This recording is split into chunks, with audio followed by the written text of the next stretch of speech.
Bine ați venit, dragilor din Zodia RAC, oriunde v-ați afla în această lume.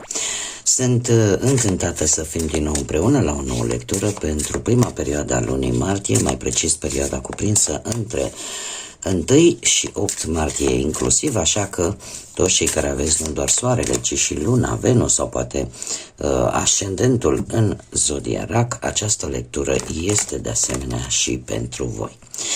Desigur, nu uitați, este totuși o lectură general-colectivă, așa că vă rog să luați decât ceea ce va rezona cu voi. Înainte de a începe lectura propriu-zisă, vreau să mulțumesc tuturor celor care sunteți deja aici, care mă susțineți prin fiecare comentariu, fiecare gest de apreciere și fiecare gând bun care vine din partea voastră. Dacă sunteți aici pentru prima dată, vă urez un călduros bine ați venit și dacă la finalul acestei lecturi simțiți că mesajele v-au adus claritate, ghidare sau poate liniște interioară, vă invit cu mare drag să vă abonați și desigur să susțineți acest canal printr-un simplu like. Haideți să vedem acum care este energia acestei prime perioade din martie. Să vedem ce ne spun runele.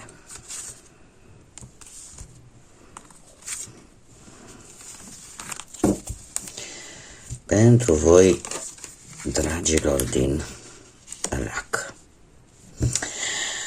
Ei, și avem schimbări și acțiuni în forță hotărâtă, spune.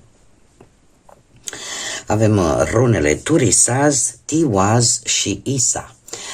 Turisaz vine cu această energie a voinței, a regenerării, acelei forțe protectoare împotriva poate unei energii negative, împotriva poate unui conflict și eu spune că este mai mult o energie care vă va regenera cumva, vă va da forță, vă va da putere. Poate într-o problemă legată de justiție sau de o situație foarte importantă pentru voi în această primă perioadă din martie. Aveți capacitatea să vă liderați drumul, probabil că unii dintre voi aveți de dat, nu știu, poate un interviu, un examen și sunteți foarte motivați, foarte competitivi și foarte hotărâți să vă mențineți direcția, bazându-vă foarte mult pe logica voastră, în așa fel încât să iasă cumva. Totuși avem pe Isa care vine totuși cu, aș spune, cu o stare de blocaj. Este un blocaj temporar. Este adevărat, este important să ai dorință, este important să ai hotărâre, dar în același timp să fii atent și la ce se întâmplă, să nu te grăbești. Isa ne vorbește de acea energie în care te oprești un pic pentru a analiza ca ceea ce tu îți dorești în această perioadă să și reușești. Este acea energie care de multe ori, nu știu, anumite situații vă intrigă și atunci pur și simplu vă autoblocați temporar, tocmai pentru că ceva nu miroase a bine. Și eu zic că nu este rău, pentru că totuși Tiwaz îmi spune că ai șanse de reușită, dar înainte de a face pasul decisiv, totuși ia-ți un moment de răgaz. Ia un moment în care să analizezi și mai bine situația și mai bine lucrurile, în așa fel încât ele să iasă într-un mod benefic pentru voi. Haideți să vedem ce ne spune și e posibil de asemenea ca ori un interviu, ori un examen să se amâne și asta să vă intrige un pic. Sau o situație legală să vină cu o amânare. Dar este, cum am mai spus, este ceva temporar, nu este neapărat pe perioadă lungă de timp. Este ceva ce, în mod normal, cumva era programat, dar totuși va întârzia un pic. Dar este un moment bun pentru voi, pentru a analiza și mai bine respectiva situație care este de interes pentru fiecare dintre voi. Haideți să vedem ce ne spune tarotul, ce vine pentru dragii mei din RAC în perioada 1-8 martie inclusiv. Să vedem.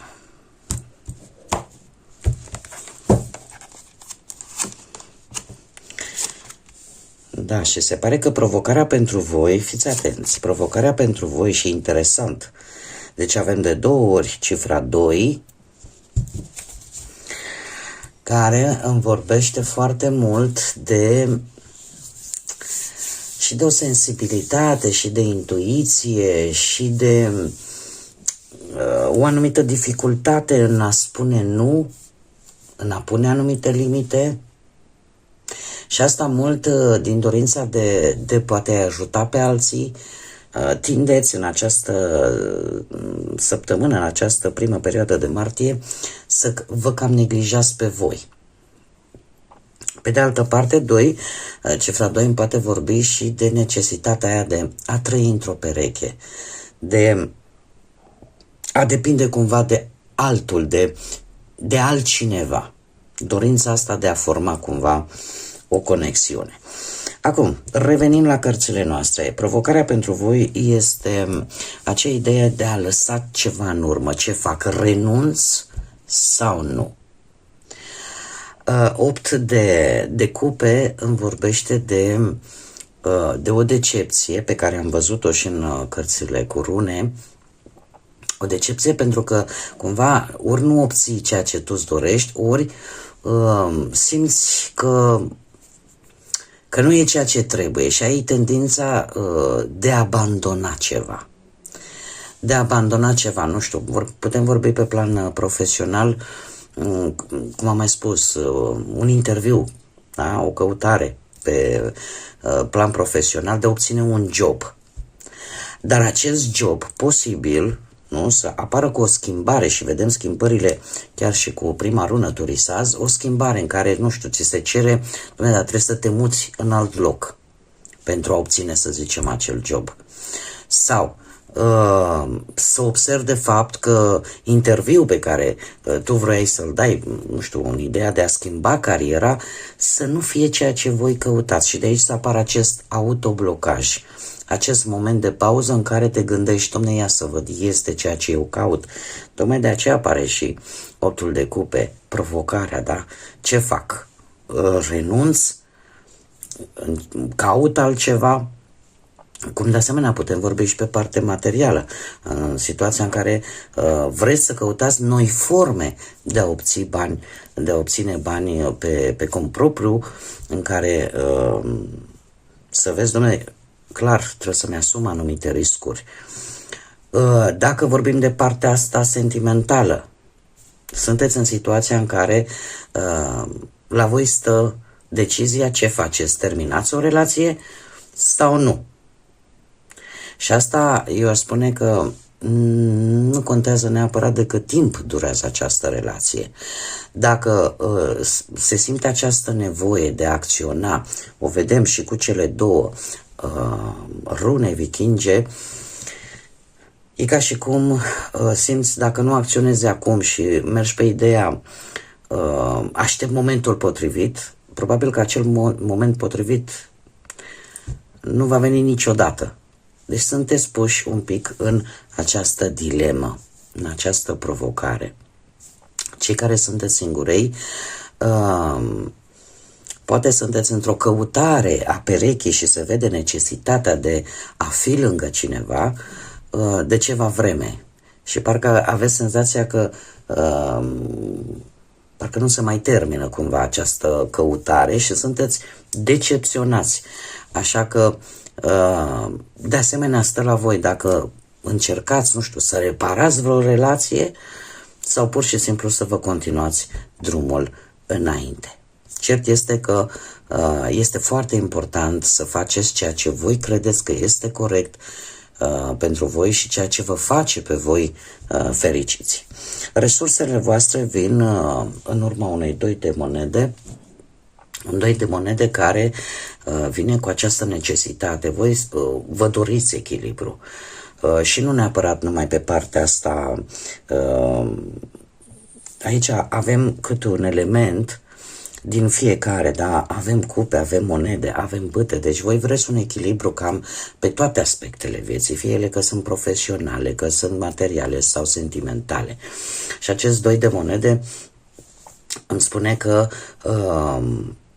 e posibil să apară această schimbare în viața voastră care să vă ceară să vă adaptați la, nu știu, noi locuri, noi situații, noi relații, poate, de ce nu? Și lucrul ăsta o să vă preocupe un pic. De ce? Pentru că alături de doiul de bâte vă cam scoate din zona voastră de confort. E posibil să vorbim de o situație familiară care să vă pună așa un pic în încurcătură, de o relație în care poate sunt implicate alte persoane. Cumva nu este destul de ușor să decideți, dar în același timp există, așa cum bine vedem, această provocare de a găsi soluții, de a ieși din zona de confort. De asemenea, dacă vorbim de muncă, resursele voastre vă pot ajuta să fiți mult mai preciși, mult mai atenți pe ceea ce contează cu adevărat, pe activitatea pe care voi o puteți face cel mai bine și care va aduce cele mai multe beneficii. Apare într-adevăr ideea asta de a gândi înainte de a acționa, așa cum vedem și cu runa vikingă Isa. Și totuși, din punct de vedere financiar, această primă perioadă din martie nu este tocmai bună pentru speculații financiare sau bani câștigați foarte ușor. Probabil că un pic mai multă atenție pe anumite cheltuieli și să fiți un pic echilibrați, aș spune. Asta îmi transmit cărțile, la tot ce intră și tot ce se cheltuie, da? Să încercați să păstrați așa un echilibru.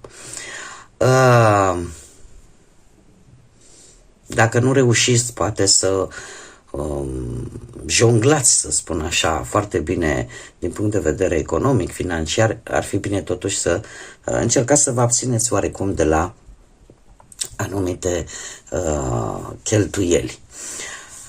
Echilibrul de bănuți îl prezintă de asemenea și doiul de bâte. De ce? Pentru că ne vorbește de asemenea echilibrarea între banii care intră în casa voastră și care ies. E posibil chiar să vă vină ideea, domne, mai cer și eu ceva bănuți acolo la salariu, să ieșiți un pic din zona aia de retrasă și să încercați, ca să zic așa, marea cu degetul.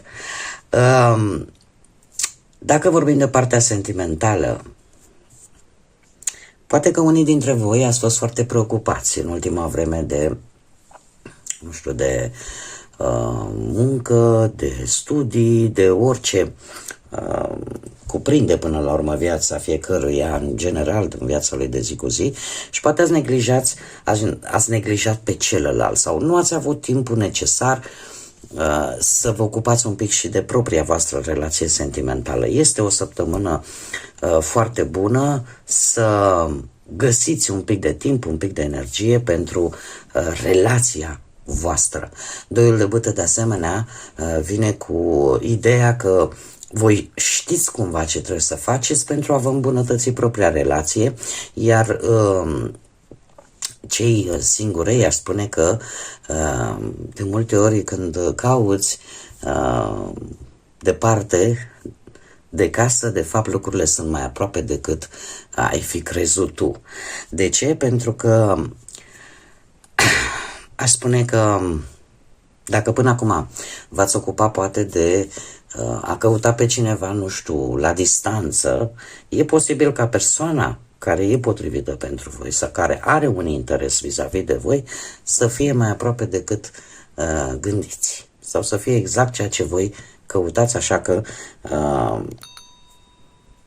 și e posibil să se vadă lucrul ăsta în această primă perioadă, să observați anumite mișcări ale unei persoane din jurul vostru, din mediul vostru apropiat, care să vă trezească interesul și e posibil ca această persoană pe viitor să aibă și șansa unei viitoare conexiuni.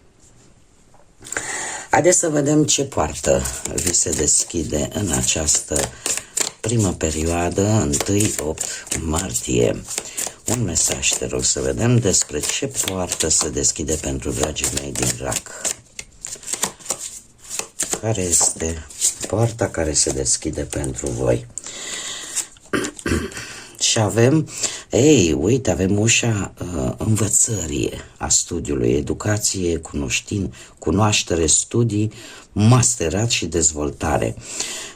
Probabil că, nu știu, e posibil la modul propriu să unii dintre voi să vreți să studiați poate domeniul ăsta al educației, al învățământului și situația, schimbările care apar în această săptămână să aibă legătură cu această ramură. Dacă nu, atunci putem vorbi de ideea de a învăța lucruri noi, de a deprinde o anumită cunoaștere mult mai profundă a lucrurilor și o dezvoltare la nivel personal mult mai profundă care să vă ajute pe viitor.